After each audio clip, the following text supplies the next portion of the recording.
First అయితే మనం Yellamma temple కనబడుతుంది కదా అక్కడ. ఎల్లమ్మ టెంపుల్ ఫస్ట్ ఇంటర్లో ఉంటుంది మనకి ఆర్మూర్లో. ఈ 4 కొండలు ఎక్కి డైరెక్ట్గా వెళ్ళాలి. మన వెహికల్ అయితే డైరెక్ట్గా 4 కొండలు ఎక్కించి నేను డైరెక్ట్ శివాలయం దగ్గరికి వెళ్తాను. అక్కడికి వెళ్ళి ప్రతి ఒక్క వీడియో అనేది చూసి ఇన్స్టాగ్రామ్లో యూట్యూబ్లో అప్లోడ్ చేస్తూనే ఉంటాను. ప్రతి ఒక్కరు కూడా మన ఛానల్ని సబ్స్క్రైబ్ చేసుకోండి. ఎందుకంటే నేను తీర్థయాత్రలకు వచ్చాను కాబట్టి ప్రతి ఒక్క గుడి ప్రతి ఒక్క అమ్మవారిని దర్శించుకొని మళ్ళీ నేను మన మహబూబ్ నగర్కి వస్తాను. ఓకే, ఇప్పుడు వచ్చేసి మనము ఒక్క కొండ మాత్రమే దాటాము. వేరే వాళ్ళు కూడా దర్శనం చేసుకొని వెళ్ళిపోతున్నారు చాలామంది. ఈ 4 కొండల తర్వాతనే మనకు దేవాలయం అయితే ఉంటుంది. ముందల రోడ్డు కూడా చాలా అంటే చాలా బాగుంది. సిమెంట్ రోడ్డు దేవాలయం కోసం చాలా అంటే చాలా అద్భుతంగా వేశారు. చాలా నీట్గా ఉంది చూడండి. రోడ్ అయితే చాలా నీట్గా వేశారు. నాకైతే చాలా ఈరోజు ఆనందంగా అనిపిస్తుంది. మీలో ఎవరైనా సరే దేవుణ్ణి దర్శించుకునే వాళ్ళు ఉంటే కూడా ప్రతి ఒక్కరు కూడా తీర్థయాత్రలకు వెళ్ళి దేవుళ్ళని దర్శించుకోండి.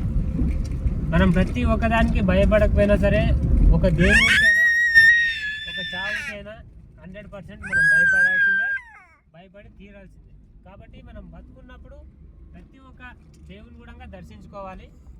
నేనైతే 100% అయితే మన తెలంగాణలో ఎన్ని దేవస్థానాలు ఉన్నావో అన్ని దేవస్థానాల్లో సగానికి సగం దేవస్థానాలకైనా సరే నేను 6 నెలలు సంవత్సరం పాటు తిరిగి మన మహబూబ్ నగర్కి వచ్చేస్తాను. ముందర రోడ్ అయితే నాకు చాలా బాగా నచ్చింది. ఇప్పుడు ఈ 4 కొండలు అయితే మనం ఎక్కేసాం, చూసుకోవచ్చు. ఇప్పుడు కనబడుతుంది కదా, టోటల్గా ఈ 4 కొండలు ఎక్కేసాం.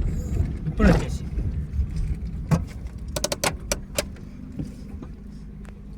ఇక్కడ అంతా కనబడుతుంది చూడండి.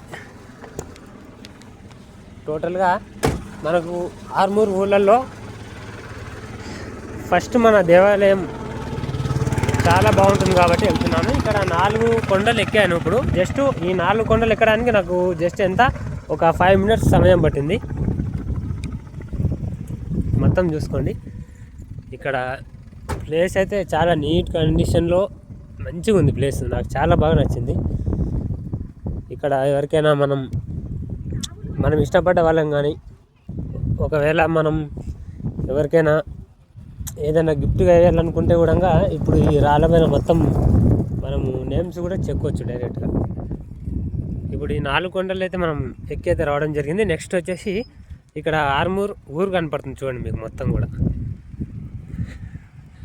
కనపడుతుంది కదా. ఇంకా చాలామంది వస్తూనే ఉన్నారు. ఆర్మూర్ ఊరు కనబడుతుంది. ఇక్కడ కానీ అంతా గుట్టలు మొత్తం రాళ్ళు ఉన్నాయి. నెక్స్ట్ వచ్చేసి ఇక్కడ ఈ రోడ్డు కూడా కండిషన్లో ఉంది రోడ్ అయితే. ఎందుకంటే ఒక దేవాలయం వెళ్ళడానికి రోడ్డు ఈ రకంగా ఉంటేనే మనం స్పీడ్గా వెళ్ళగలుగుతాం. కచ్చ రోడ్డు ఉంటే మాత్రం వెళ్ళలేము. మా వెహికల్ అయితే ఇప్పటివరకు 4500 కిలోమీటర్ తిరిగింది నేను వచ్చిన అప్పటి నుండి. ఇంకా నేను నడుపుతూనే ఉన్నాను. ఇప్పుడు ఈ రాళ్ళ గురించి మనం మాట్లాడుకుంటే ఒకప్పుడు ఒక 500 సంవత్సరాల కింద ఇంత ఉండేటువంటి రాళ్ళు, అంటే జస్ట్ ఒక్కొక్క రాయి వచ్చేసి ఒక 4 కిలోలు 5 కిలోలు ఉండేటివి. వానలు పడడం వల్ల ఈ గుట్ట వాతావరణం వల్ల 500 సంవత్సరాల కింద రాళ్ళు చూడండి ఇప్పుడు ఎంతెంత పెద్దగా అయిపోయినావో. ఇది మనం చెప్పింది కాదు, మనం ఒక బుక్లో చదివాం. ఈ ఆర్మూర్కి ఈ దేవస్థానానికి సంబంధించిన ఒక బుక్ అనేది మనకు కింద బయటలో అయితే 250 రూపాయలకు అమ్ముతారు. అందులో మనం 2 గంటల వరకు చదువుకోవచ్చు ప్రతి ఒక్కటి కూడా.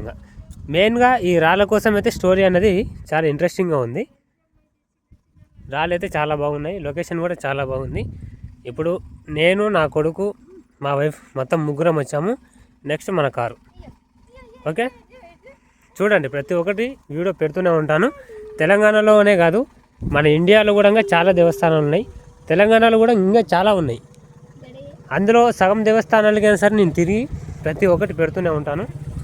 మన ఛానల్ని ప్రతి ఒక్కరు సబ్స్క్రైబ్ చేసుకొని లైక్ చేయండి. పక్కనే ఉన్న బెల్ ఐకాన్ క్లిక్ చేయండి. Okay, right. మన ఒక 800తో ఇంకా నేను కొన్ని వేల కిలోమీటర్లు యాత్ర అయితే తిరగాల్సి ఉంటుంది. ఈ చిన్న వెహికల్స్లో చూడండి ఎన్ని వేల కిలోమీటర్లు తిరిగి వస్తాను నేను. చాలామంది పెద్ద పెద్ద వెహికల్స్ లక్షలు కోట్లు పెట్టుకుంటారు. మనకు అవన్నీ ఏం అవసరం లేదు. ఏ బండి కొన్నా సరే దానికి 4 టైర్లు ఉంటాయి. అది పెట్రోల్ లీటర్కి వచ్చేసి 20 నుండి 22, 23 మైలేజ్ ఇస్తుంది. ఈ వెహికల్ అయితే నాకు 25 కిలోమీటర్ మైలేజ్ ఇస్తుంది. ఓకే, ఇదే వెహికల్లో నేను చాలా దూరం ప్రయత్నం చేయాలి ఇప్పుడు. రైట్, మళ్ళీ ఒక వీడియోతో మీ ముందుకు వస్తాను.